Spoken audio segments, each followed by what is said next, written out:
God bless everybody today. It is April 9th of 2024, and tomorrow could be a pretty important day. We'll see how that turns out. It is to Nisan, and that would be when they potentially might do a red heifer sacrifice on the Mount of Olives. And also you have the ending of Ramadan at the same time, and so question is, will something break out if they actually do a red heifer sacrifice and try to do a purification ceremony on the Mount of Olives as Ramadan is ending? And then I wanted to bring this information to your attention and how Zechariah 12 through 14 might actually reflect what's going on today. So let's look at this information. Let's look at the Bible. Let's see what he's trying to explain to us. And I will do my best to explain how it might affect us today in these couple different chapters here. So it indicates in Zechariah 12 that the burden of the word of the Lord for Israel, saith the Lord, which stretcheth forth the heavens and layeth the foundations of the earth and formeth the spirit of man within him. Behold, I will make Jerusalem a cup of trembling upon all the people around about it, when they shall be in the siege both against Judah and Jerusalem. And that's where we're at right now, as we're getting ready to watch a literal siege on Jerusalem and Judah as all nations are walking away from them. Even the United States is starting to turn away from them.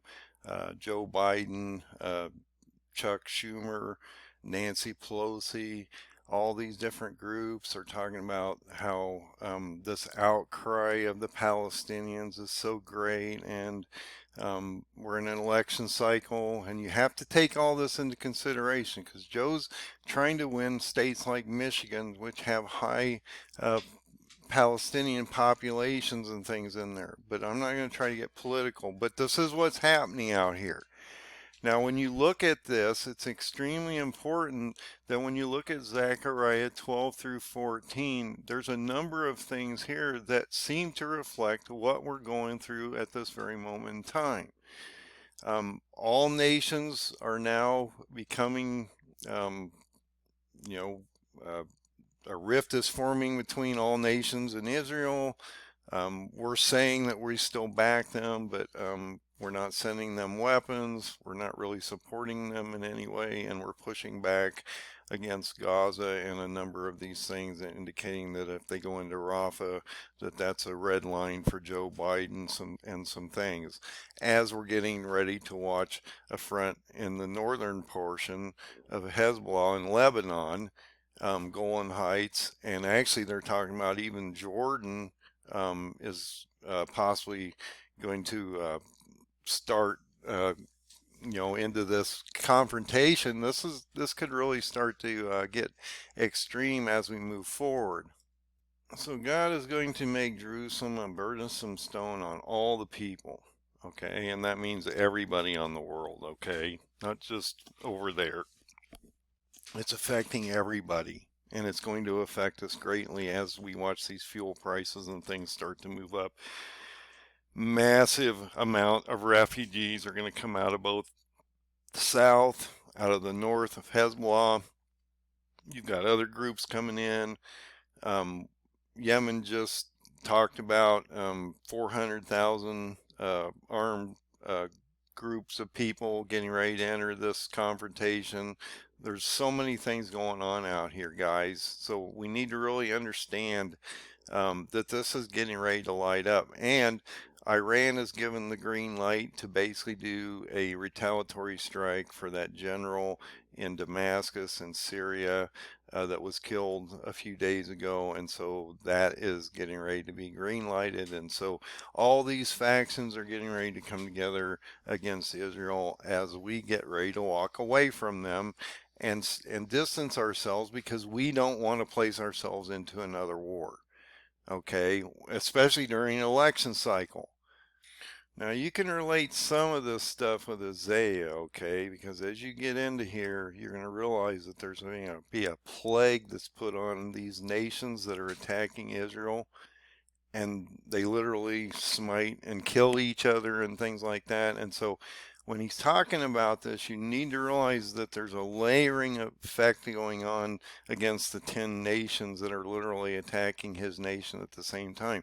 Not only is Jesus destroying those nations, God's inducing plagues and things upon them that literally they go against each other and kill themselves, and their leader dies also. So there's a lot going on the ground, and it even affects the animals, as we can see, because he says that he will smite every horse with astonishment and every rider with madness. Okay, he will open mine eyes upon the house of Judah, and I will smite every horse of the people with blindness. The governors of Judah shall say in their heart, the inhabitants of Jerusalem shall be my strength in the Lord of hosts their God. In that day I will make governors of Judah like a hearth of fire among the wood. Literally, he's going to just, we're talking about the sixth seal here, guys, and I've talked about how he's going to send surgical strikes from heaven down upon these nations. We're talking about Ezekiel 38 and 39 here. All these prophecies are culminating together at one time right now. So as these 10 nations are literally attacking his city, his country, he's going to decimate them with surgical strikes from heaven on a sixth seal event from the wrath of the Lamb. And if you look at the sixth seal event, there's stars falling from heaven onto what? These armies that are attacking his nation and his people. Okay? But he's also inducing these plagues and things against the nations that are going against him, okay? And they literally will turn against themselves and kill each other. There will only be a small residue of people left by the time this is done that are against Israel, okay? But they will form into those, they'll form from 10 regions into 4, and that will then convert into a beast kingdom as Antichrist gets ready to rise here after we see him Erdogan destroyed on the sixth seal, and yes, Turkey is involved in this. All nations that are going against Israel right now, and Turkey's been one of the most outspoken, will be affected by this. So he talks about how he's going to actually devour these people all over the place, on the right hand, on the left hand. Jerusalem shall be inhabited again in its own place, so they'll be under captivity again. They've had a nation for, since 1948, but they're now going to be under captivity again, okay, guys? They're under judgment. We need to understand this. Says the Lord shall save the tents of Judah first, that the glory of the house of David and the glory of the inhabitants of Jerusalem do not magnify themselves against Judah. In that day shall the Lord defend the inhabitants of Jerusalem. But look, as he moves forward here, 2/3 of them will die. He's only going to protect the people that truly believe in the Lord Jesus, okay? And it's going to stipulate this as we move forward. So just realize there's under massive judgments. Not only are the nations that go against Israel going to be pummeled to death, and very few of them are going to survive, but there's going to be a massive destruction of the Jews, with 1/3 of them basically fleeing as we move forward here. So he that is feeble among them at that day shall be as David, and the house of David shall be as God, and the angel of the Lord before them. And I shall come to pass in that day that I shall seek to destroy all the nations that come against Jerusalem. Okay, now we're talking about a sixth seal event. Okay, so Revelation 6, verse 12 through 17. You can look at Ezekiel 38 through 39. chapters. You can also look at 2 Kings 24, 1 and 2, because it talks about how these nations, Turkey will come into the game or is preparing to come into the game, but then we see this attack by 4 regions around Lebanon, Golan Heights, and the West Bank area, Jordan, Syria areas. And so that I talked about many, many times, and how that was going to be one of the things that were going to affect you tremendously as we move forward. And then it indicates that he's going to pour down grace and supplication on the nation, inhabitants of Jerusalem. Now, you got to understand, he's going through a selection process, and I don't mean to be crass about this. He's literally picking the third of the Jews that believe in him, and he's going to save them and hide them for 1260 days as we get ready to move forward here. So he's only going to protect the true believers of Jesus, that believe that Jesus is the Son of God, and that they're true Messianic Jews, okay? The rest are going to be under judgment of fire, okay? And that's something that none of us can control. It's just the way it goes here, and all nations are going to have a remnant by the time they're done here. This is talking about the remnant that's going to come out of Jerusalem and the Jews itself. And it says, I will pour upon the house of David and upon the inhabitants of Jerusalem the spirit of grace of the supplications, and they shall look upon me whom they have pierced, and shall mourn for him as one mourneth for his only son, and shall be in bitterness for him as one that is in bitterness for his firstborn. In that day shall there be great mourning in Jerusalem. Well, of course, because they know that they got to repent, okay? They know the Lord's come back.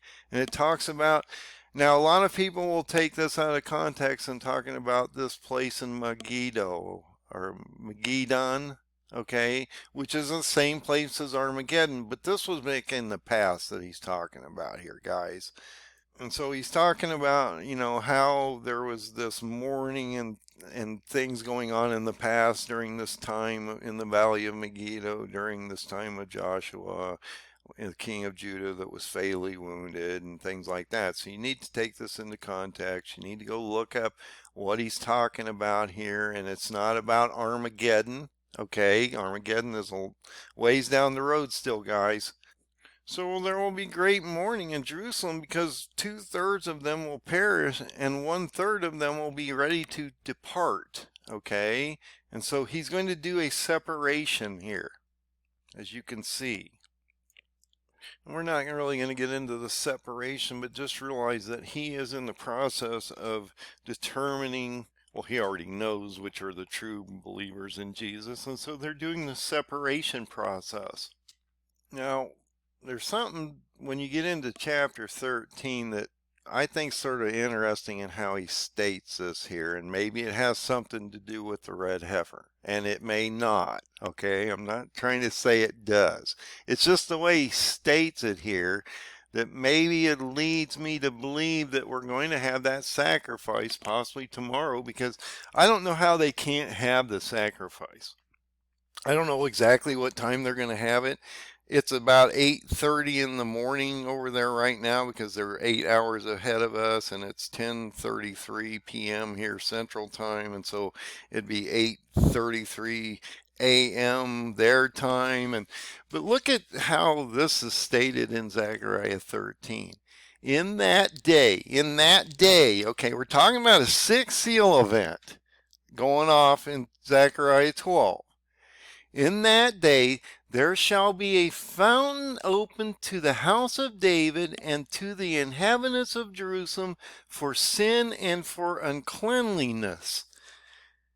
Well, what have we been talking about on the red heifer? That if they kill this red heifer, it will give them the ability to cleanse themselves and the temple area so that they can rebuild the temple. So it's just interesting the way it's stated here that he would open this fountain and give the ability of the house of David or the inhabitants of Jerusalem to remove their sin and uncleanliness. So maybe they're going to do this red heifer sacrifice tomorrow, guys. And if they do, that will set the Muslims off. Okay, and maybe that will be the day that, we're talking about Hezbollah getting in here on the last day of Ramadan, or maybe the day right after Ramadan, or whatever. They're going to get into this. Iran's already made the call. They just haven't launched anything yet. So this is going to really open up. And that's one of the reasons they pulled all those people from the south to move them up to the north to reposition them, because they've got the south somewhat under control right now, and they're concerned about the north and the east, which is getting ready to break out. But just sort of look at that verse and indicate, I'm trying to understand what he's saying there. In that day, the day of that destruction, while Israel and Judah is being attacked, we have this fountain opened in the house of David to the inhabitants of Jerusalem for sin and for uncleanliness. It just seems like it sort of rings out a red heifer thing going on there, but I may be wrong. And it shall come to pass in that day, saith the Lord of hosts, that I will cut off the names of the idols out of the land, and they shall no more be remembered, and also I shall cause the prophets and the unclean spirit to pass out of the land. Now, the reason I always stated that they would not profane God after this point, because the 1/3 of the Messianic Jews will be saved and hidden. So why would they ever curse him at that point when they're being hidden for the 1260 days of tribulation, great tribulation that's getting ready to take over the world? Okay, and so I've always gone against some of the teachers on that, because I believe that we're sort of getting that wrong, that the Jews won't, look, the third of the Jews that are saved, and you're going to see how they're going to get saved here, which I think is really important, and where it occurs really matters, that when they're saved, they're not going to profane him anymore. Why would they? And once this is over and they get to the seventh trumpet and the Lord comes back, and actually comes back, now we're talking about sixth seal. A lot going on with the Lord. The wrath of the Lamb is happening here, but he's not come back yet until the seventh trumpet, okay? But he is going to destroy the nations that are attacking his nation and his city, and save the remnant prior to the 1260 days. So he's going to destroy all the false prophets, all the people that have been lying, that there's peace, peace, peace, and it's all beautiful, and there's no judgment to the Jews, and there's, that only 1/3 will survive. If you go over and talk to them, Jesus or God is going to save them, and they're not going to be affected by this somehow in a lot of ways, because God's just going to decimate them all, and they're going to, and victory is there. That is not how this works. The Jews are under massive judgment. So he'll destroy all these people and all these false prophets and all these soothsayers and all these terrible people that have lied to all the Jews about why and how they got to this point. All of their prophets will be ashamed of their visions, because they did not prophesy properly, and they've deceived their people, and so they know they're under judgment, and so they're trying to figure out how to deal with that. So he's literally placing judgment against his own people. He's placing them under the sword. And then he scatters them, okay? And that they're going to have to make a really hard choice here, because it indicates that it shall come to pass that in the land, saith the Lord, 2 parts within shall be cut off and die, but 1/3 shall be left within. Why? Because it's the remnant. It's the third of the Jews that he talks about moving through what? The fire, refining them as silver, refining them as gold, and then placing them into a condition that they are true believers of Jesus, so that they can be saved and removed from this situation through the power of Jesus himself.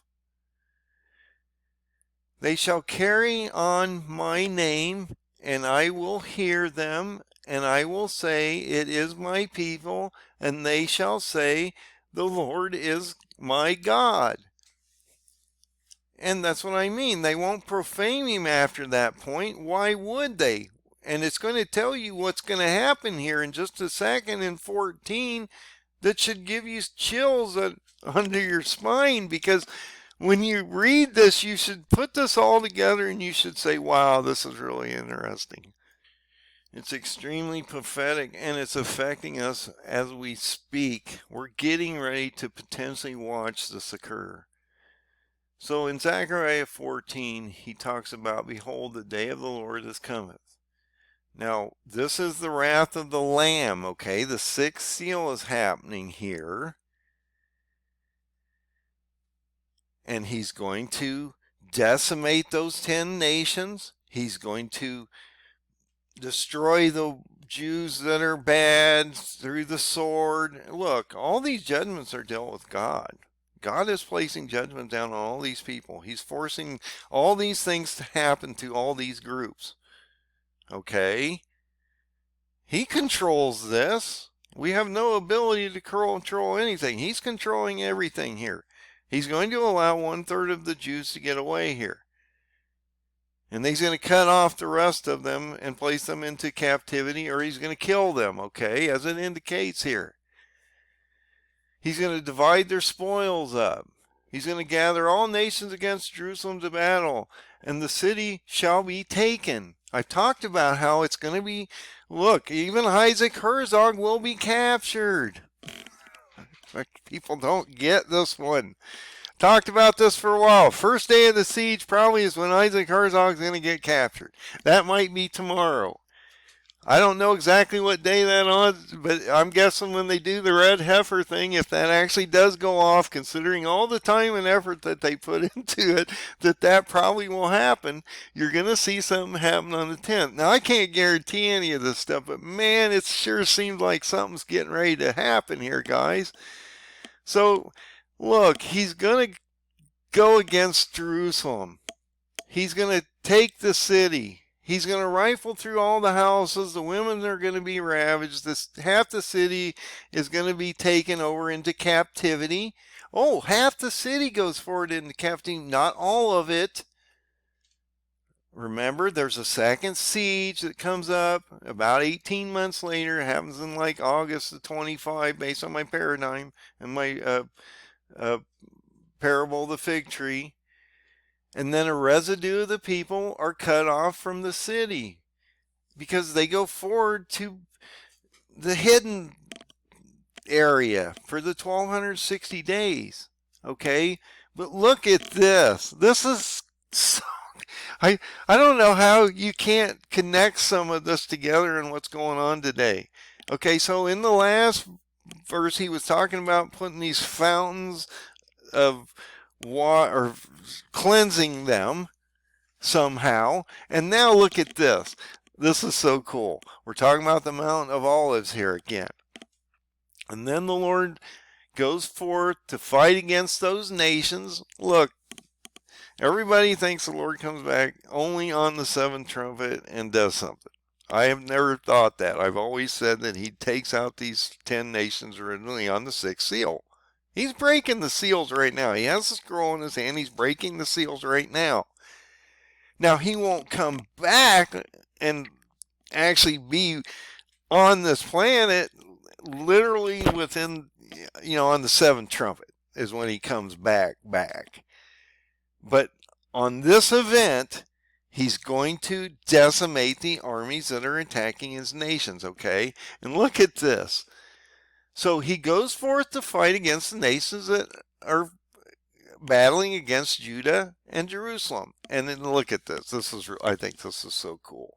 So let's say you're having a red heifer sacrifice on the Mount of Olives, which would force the Muslims then to react to that, because they don't want that to happen, because if that they actually do the sacrifice, that would then potentially desecrate the mount where Al-Azhar Mosque and the Rock of the Dome is, and so that would also then signal to them that the prophecy potentially might come true, that the Lord Jesus would come back and different things like that. So they don't want that to occur, and so they would try to stop that.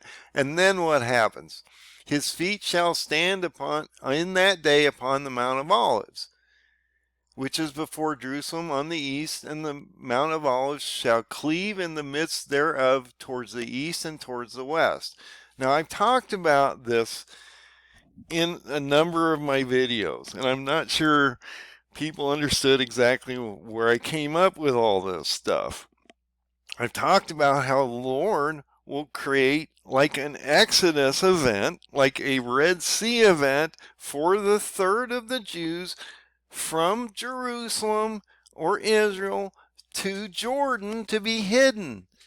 And that the Lord would step on the Mount of Olives, split it in half from north to south, and create this valley so that they could get away. Because he has to protect them. And they won't profane him after that, I'll guarantee it. I mean, if they see the Mount of Olives literally split as they're walking through this valley to be protected, would you profane him? I don't think I would. I think I'd be walking with my head up in amazement,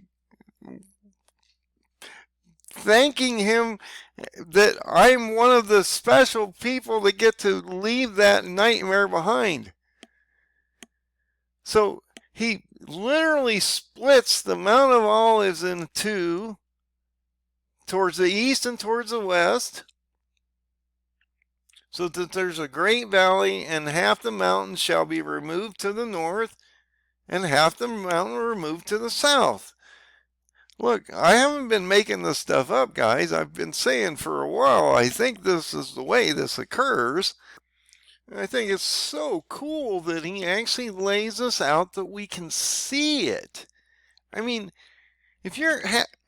there's so much that could happen tomorrow, guys. And it may not anything. Maybe it'll be like the April 8th eclipse thing where it was like a dud. I mean, it wasn't even that great here. It was 90%. And it just got a little darker. It wasn't... I mean, I didn't really pay much attention to it. But this is extremely important, that if you maybe have the sacrifice going on and you have a sixth seal look, a sixth seal has to happen before the trumpets start and an antichrist rises. It has to happen. You have to have the third removed for the 1260 days. These things have to occur. So he's literally splitting this mountain in half. Can you imagine if he splits the mountain in half while they're doing the red heifer sacrifice, and the Muslims are encroaching upon this thing all at the same time? Maybe that's why he has to stop the Muslims, because they're in the process of cleansing the nation and the people of the Jews so that they can be removed. So I think it's extremely important that we look at some of these things, and I'm not saying it will or will not happen. I'm just saying that there's a lot of events here that seem to reflect where we are in time right now. And then it talks about how, the night and the day will be broken. It's not... It's hard to really understand exactly what he means. It shall come to pass on that day that the light shall not be clear nor dark. And so we're going to have this interesting period of time. And I've talked about all those different events during the sixth seal, how you're going to have stars coming down from heaven. You're going to have part of the moon blotted out, part of the sun blotted out. Different things are happening. So the 1/3 is removed. He splits this Mount of Olives in half. They're removed. They're taken to the hidden place. And then we're going to see this transition come up here. I want to sort of show you this. He says, ye shall flee to the valley of the mountains, for the valley of the mountains shall reach to Azul. That's just like east of Jerusalem, which is the Mount of Olives. So he's talking about splitting the Mount of Olives. And so if you look at the Mount of Olives, he's going to split that. And so that goes towards the east. And that's going to then allow these people to flee before the earthquake in the days. And that's what I mean. There's an earthquake. So now we're talking about the sixth seal, because if you look at the sixth seal, there's an earthquake event that's happening there. And all the saints will be taken away. So he's talking about, look, these saints that he's talking about here, are talking about these people that are true believers in the Lord Jesus. Okay, and he's going to remove them. Okay, and he talks about how in that day it will come to pass that the light shall be not clear nor dark. And so there's going to be some kind of effect in the sky. We talked about how in the sixth seal you have the third of the stars being affected, third of the moon, a third of the sun. All these different effects are happening in that.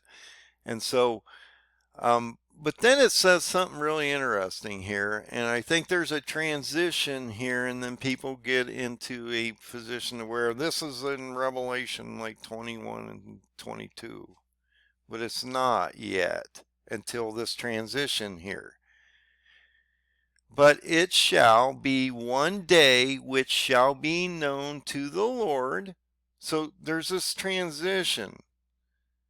He's talking about in this day that will only be known to the Lord, that not day nor night, but it shall come to pass that at evening time it shall be light. Now, I'm not sure exactly what that means.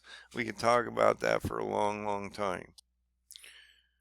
So there's an effect that happens, and then he talks about how these living waters go out of Jerusalem, which would then reflect you to Revelation like 21 and 22, where you see the city and you have the living waters coming out from Jerusalem at the end.